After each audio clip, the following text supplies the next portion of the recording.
रामरामचा. तर आज आपण चाललो हल्दीघाटी, प्लस तिथे एकलिंगजी मंदिर आहे आणि श्रीनाथ द्वारका जे कृष्णजीचं मंदिर आहे, आपण ते करणार. चला तर मग. आज उदयपूर मधला माझा शेवटचा दिवस. सकाळीच लवकर उठून मी प्रवासाला सुरुवात केली. सर्वात आधी मी पोहोचले सासभाऊ मंदिरला. हे उदयपूर जवळ नागदा येथे वसलेले 10व्या शतकातील प्राचीन मंदिर आहे. हे मंदिर मेवाडचे राजे महिपाल यांनी बांधलं होतं. डोंगरावर बसलेले हे मंदिर त्याच्या सुंदर कोरीवकामासाठी ओळखलं जातं. आजूबाजूचं शांत वातावरण आणि सकाळची थंड हवा मनाला खूप प्रसन्न करून गेली.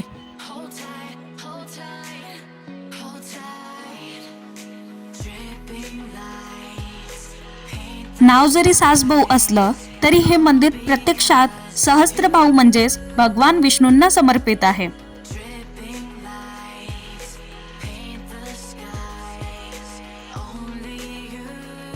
मंदिरातील सुबक कोरीवकाम आणि दगडी शिल्पकला आजही त्या काळातील वैभव दाखवते.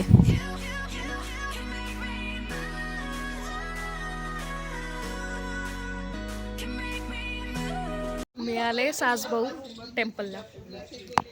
हे जे टेम्पल आहे हे सासचं आहे, त्या साईडला आहे ते भाऊचं आहे.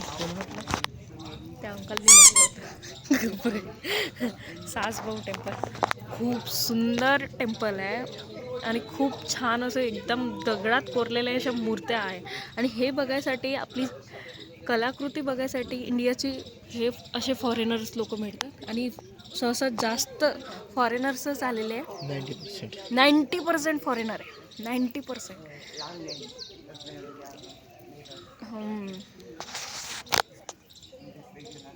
बघू शकता, खूप सुंदर आहे मंदिर.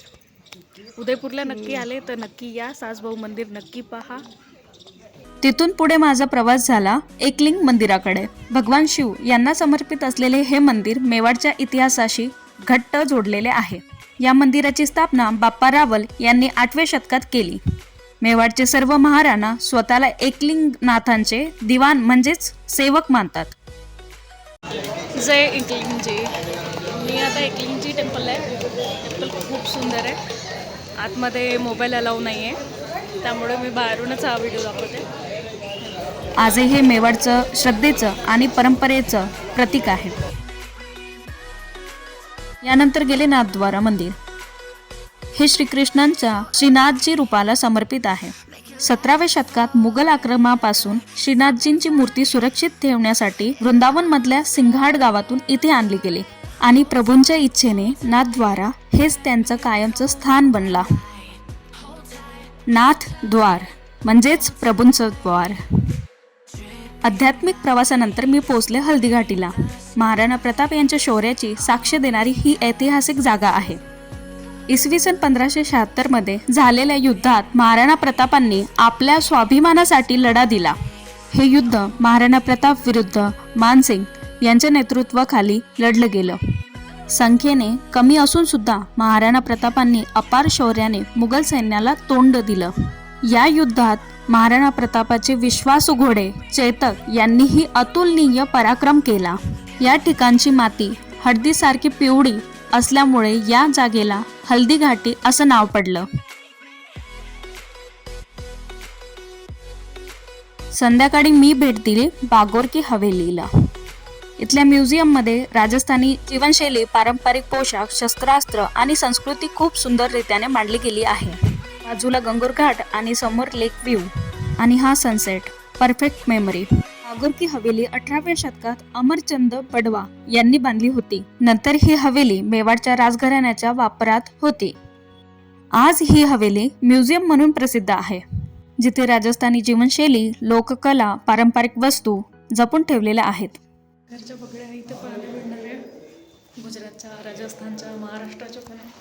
आपल्या छत्रपती शिवाजी महाराजांची पण आहे. दाखवू इच्छितो तुम्हाला. प्लस तुकाराम महाराजांची पण आहे, वासुदेवांची पण आहे. ही जगातली सर्वात मोठी पगडी, जी सुमारे 30 किलोची आहे आणि तिची लांबी अंदाजे 151 फूट.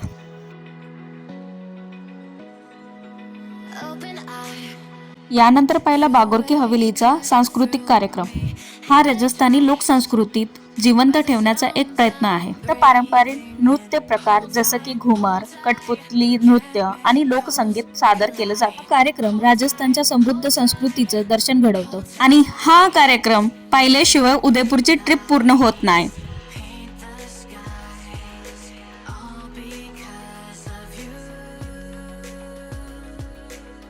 आणि अशा प्रकारे माझा उदयपूर मधला शेवटचा दिवस आठवणींनी भरलेला राहिला. इतिहास, श्रद्धा आणि संस्कृती यांचा सुंदर संगम म्हणजे उदयपूर.